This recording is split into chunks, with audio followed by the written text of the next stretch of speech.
They found him in a suitcase, stuffed like trash, thrown under a bridge, 800 miles from home. You're watching an unbelievable true story, where we only tell real stories. Not to scare you, but to prepare you. This was Colorado, 2020. 11-year-old Gannon Stauch was just a kid. Funny, shy, loved video games. One January day, he stayed home sick. But his stepmom? She said he went to play at a friend's house. He never came back. For weeks, his face was on every news channel. Posters on every street pole. Police searched the woods, the rivers, everywhere. Then the truth came out. The person who was supposed to protect him was the one who made sure he didn't come home. Every 40 seconds, a child is abducted. And 80% of the time, it's someone they already know. We linked a family safety course in the description and pin comment. It teaches kids and parents what to do if something feels wrong. How to escape, speak up, and protect each other. Most danger comes from people kids already know. This course shows how to spot it and stop it. Now stay with me, because we're about to break down who did it, how they got away, and what one move changed everything. Let's get into the full story. Gannon was a quiet kid, born September 29th, 2008. Loved Sonic the Hedgehog. Could spend hours building worlds in Minecraft. He had that shy smile, the one that took a minute to come out, but when it did, it warmed the room. He was the oldest of two kids, big brother to his little sister, Lena. His mom, Landon, loved him like oxygen. His dad, Al, worked for the Army National Guard. But on January 27th, 2020, his dad wasn't home. He was away for training, and Gannon was left with someone who was supposed to keep him safe. His stepmom, Letitia Stauch. That morning, Gannon stayed home from school. He wasn't feeling well, or so Letitia said. The winter air in Colorado Springs was sharp. Snow crunched under tires. Kids walked to class in puffy coats. Nobody knew that inside one house, something was going very wrong. By late afternoon, Letitia told neighbors and police a simple story. Gannon had gone to a friend's house. He never came back. Police came fast. They searched streets, trails, parks. Posters went up overnight. Neighbors left porch lights on, just in case he found his way back. His mom drove for hours from out of state, desperate to see her boy. But deep down, some people already felt the air shift. This wasn't a lost kid story. This was something darker. According to the National Center for Missing and Exploited Children in the U.S., a child goes missing every 40 seconds. NCMEC 2023. Most times, it's someone they know, just like Gannon. When police checked Letitia's story, cracks showed fast. No friend's name. No one saw him leave. Security cameras caught things she didn't expect, like her backing her car into the garage the day he disappeared. Why would someone do that? What was she hiding? Days turned into weeks. Search teams dragged ponds. They combed frozen fields. Helicopters scanned from above. His family begged on TV, bring him home. Letitia cried for the cameras, too. But her tears didn't match her words. She told wild, twisting stories. One moment he'd been kidnapped by a man named Edgardo. The next she claimed she was raped and he was taken. It didn't add up. It smelled like lies. And then police got the evidence they needed. Blood in the house, in Gannon's room, on the garage floor, in the trunk of Letitia's car. A piece of his mattress was missing, like someone tried to erase what happened there. They arrested her in early March in South Carolina, where she'd run to her family. But still no Gannon. It took 18 days after her arrest before anyone found that suitcase under the Florida bridge. Police believe she drove him across states, dumped him there, thinking no one would ever look. But the tide brought him back. When the news broke, the town of Colorado Springs went silent. Parents held their kids tighter.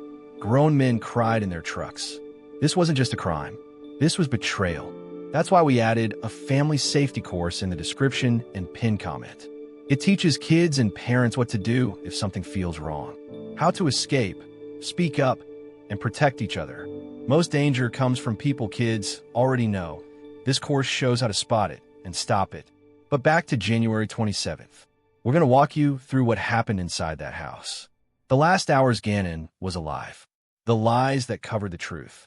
And how one brave mom refused to let her boy be forgotten. Because this wasn't random. This wasn't fast. It was a slow, cold act. And the signs, they were there. Nobody saw them until it was too late.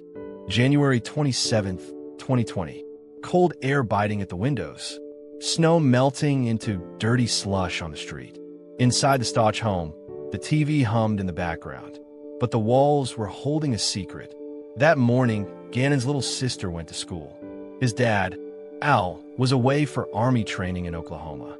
It was just Gannon and his stepmom, Letitia. According to Letitia, Gannon wasn't feeling well.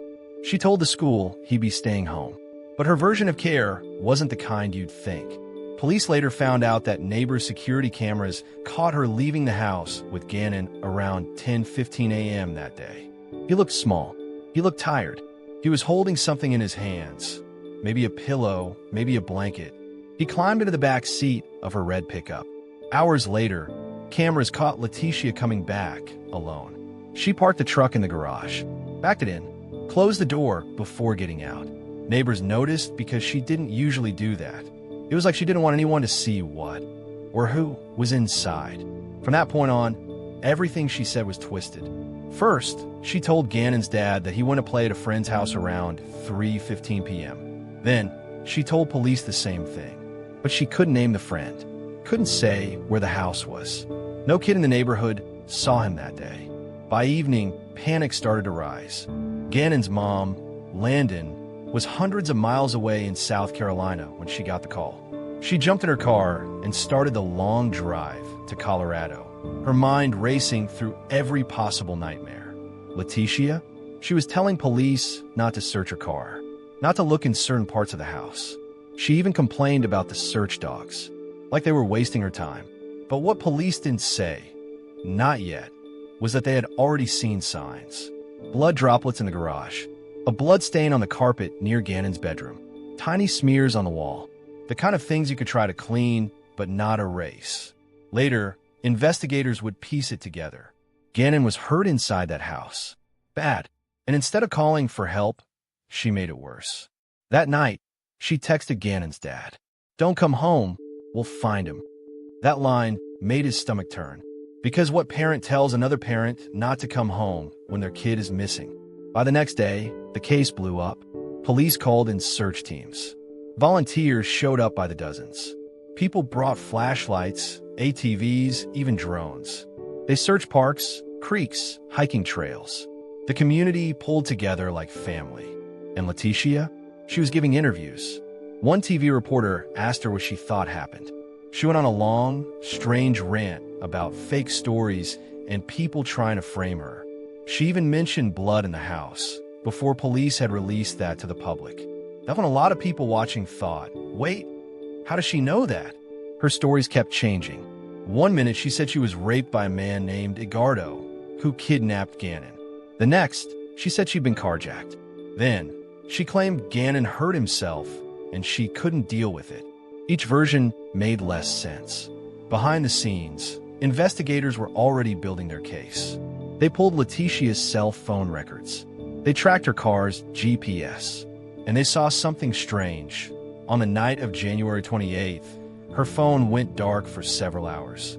No calls, no pings, nothing. That blackout time matched when her truck was seen traveling to a remote area of Douglas County, far from home. When she came back, the truck bed had been cleaned. Too clean. They also found a piece of Gannon's mattress missing, like she'd cut it out to hide the blood. Meanwhile, Landon was losing her mind with fear. Every day that passed felt like another nail in her heart. She begged for answers on TV. Her voice cracked. Her hands shook. She said she just wanted to hug her boy one more time. But Gannon wasn't in Colorado anymore. And nobody knew that, except Letitia. 2 weeks later, police got their break. A man walking along U.S. Highway 90 in Florida noticed a dark suitcase half hidden under a bridge. It smelled bad. He called it in. When officers opened it, the scene stopped them cold.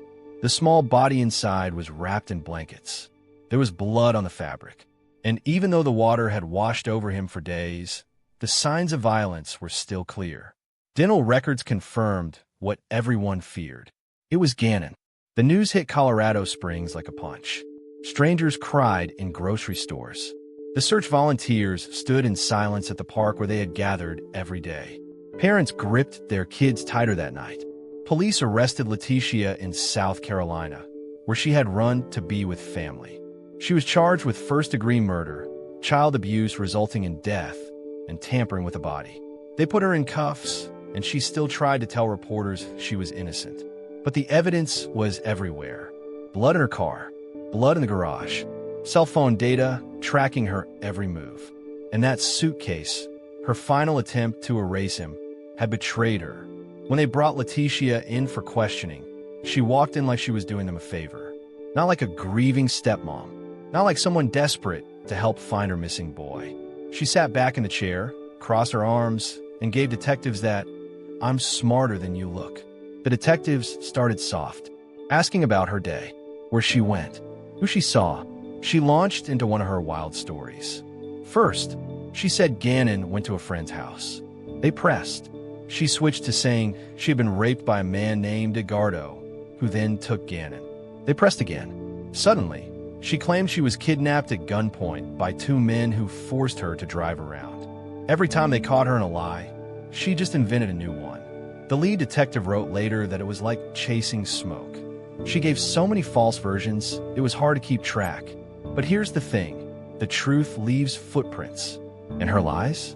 They left them everywhere. Police had her cell phone records.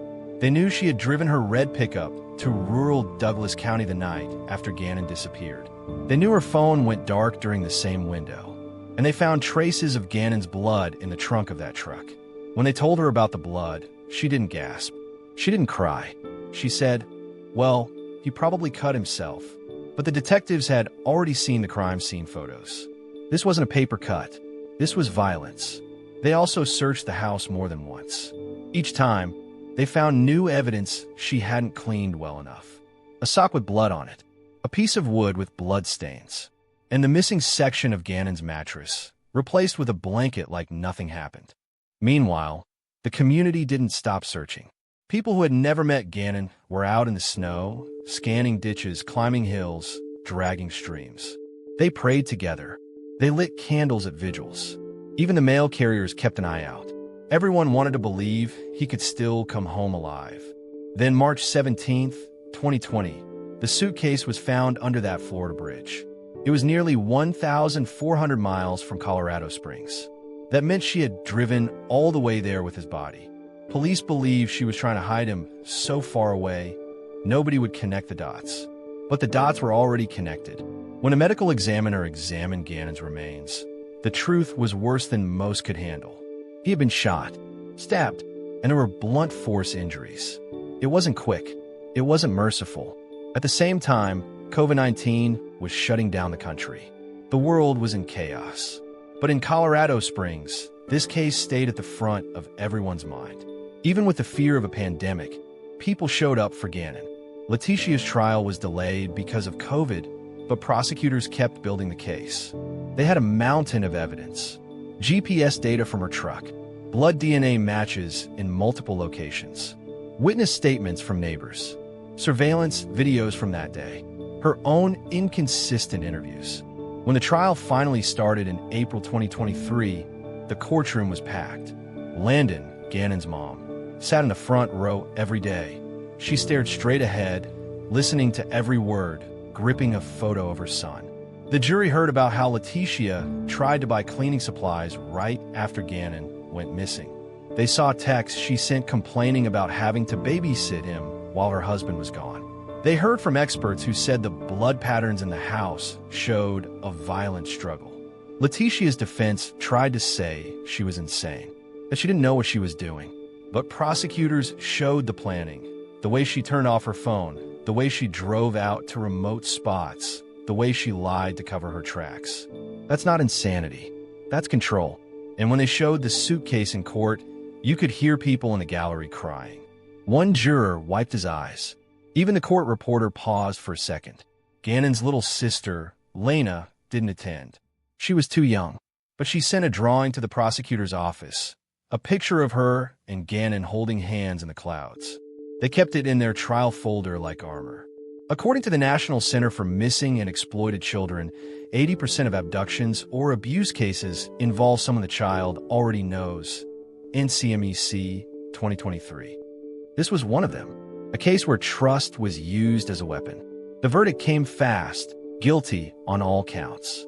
First-degree murder, child abuse resulting in death, tampering with a body, tampering with evidence. The judge gave her the maximum. Life in prison without parole. No chance to breathe free air again. But here's the thing. A guilty verdict doesn't bring a kid back. It doesn't erase the empty seat at the table. It doesn't stop a mother from waking up at night, thinking she hears her son's footsteps in the hall. That's why, in the description and pinned comment of this video, we added a family safety course. It's not about fear. It's about knowing what to do when something feels wrong. Teaching kids how to speak up. Teaching parents how to see the signs. Because the people who hurt kids often look like the people you trust most. In the next part of this story, we're going to pull back the curtain on Letitia's life before Gannon. The warning signs, the manipulations, the little red flags that everyone missed. And when you hear them, you might start looking closer at the people around your family. Before January 2020, Letitia Stauch didn't have the name child killer hanging over her. She had the image of a wife, a stepmom, a teacher. But looks lie. She grew up in South Carolina. From the outside, her life looked ordinary. Small-town girl, graduated high school, went to college. She earned a degree in education and worked as a teacher. But the people who knew her long enough saw it. That sharp temper, that way she could turn cold in a second. The need to control everything and everyone around her.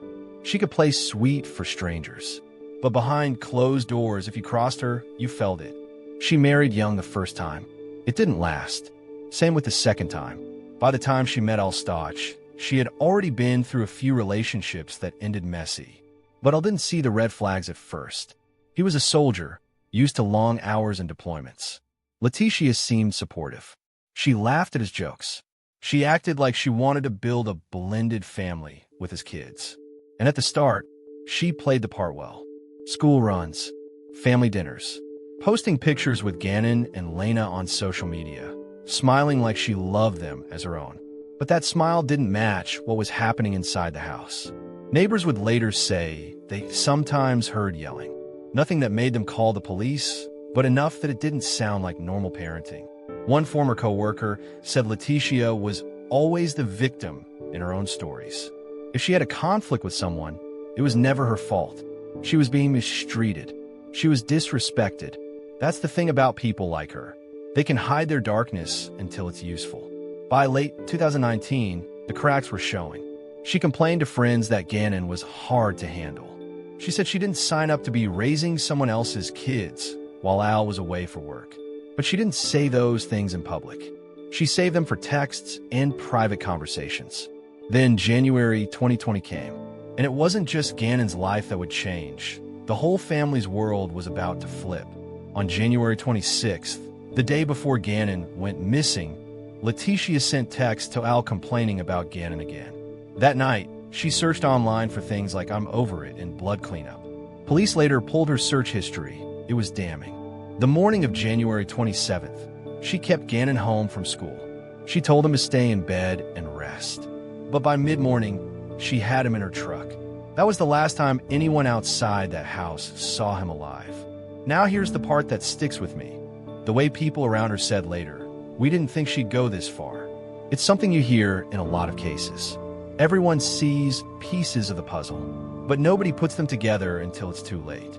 When Al heard Gannon was missing, he called Letitia over and over from Oklahoma. Her tone was flat. She told him not to drive back. She acted like he was overreacting. And when Gannon's mom, Landon, finally arrived from South Carolina, she said she could feel it. The cold in that house wasn't just from winter. It was in the air between them. Letitia even stayed in the house while search teams came and went. She'd act like she was helping, but she was watching them, making sure they didn't look too hard in certain places. Later, when the case went to trial, prosecutors showed the jury just how calculated she had been. Turning off her phone during key times, driving to remote areas late at night, lying to police and family in the same breath, buying cleaning products hours after the killing. And those internet searches, they painted a picture of someone who was thinking ahead, not someone who snapped. It's the part of the story that makes your stomach turn, the realization that this wasn't a random outburst. It was a choice. See, when you look at the timeline, you see it. Morning, Gannon is fine enough to walk to the truck. Later, Letitia comes home alone. That night, she drives out to a rural area with her phone off. 2 days later, she's on the road to Florida with a suitcase in the back. It's not a mystery. It's a roadmap. According to the National Center for Missing and Exploited Children, most child abuse cases involve a family member or someone in a parental role. NCMEC 2023. That's why these stories hurt so much, because the monster isn't outside the window. It's sitting at the dinner table. For Gannon, the warning signs weren't just for him to see. They were for all of us to see. A child saying they're scared. A caretaker acting annoyed by their presence. A person who always has an excuse, but never shows empathy. And in this case, those signs were ignored or explained away. When the jury heard all this, it didn't take long for them to decide. They didn't see a stressed stepmom. They saw a woman who planned, lied, and carried out the unthinkable.